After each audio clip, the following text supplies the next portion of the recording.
Yung rice processing systems na natayo during BBM time, 100 na ang operational. No? Tama, Joel? And there's 45 more to be completed in the next 2 months. After 2 months. So magiging 145 yan. The most done by any administration in a short span of time. So at marami pang darating. Hindi lang yon.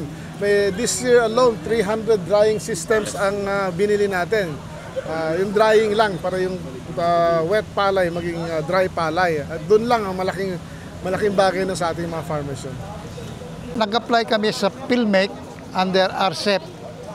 Ngayon, pangalawa ko nang nakuha to dahil nung una, nabigyan kami ng 4-wheel tractor.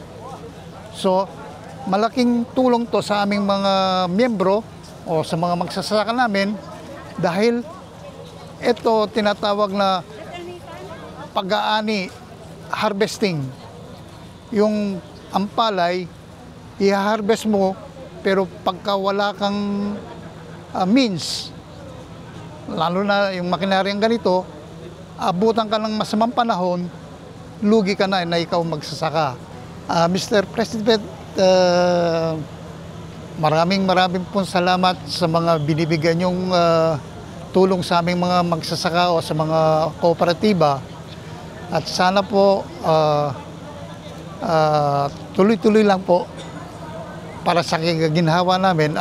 At dahil dito, malaki po ang binababa ng mga gastusin namin para kami maka-ani ng maayos.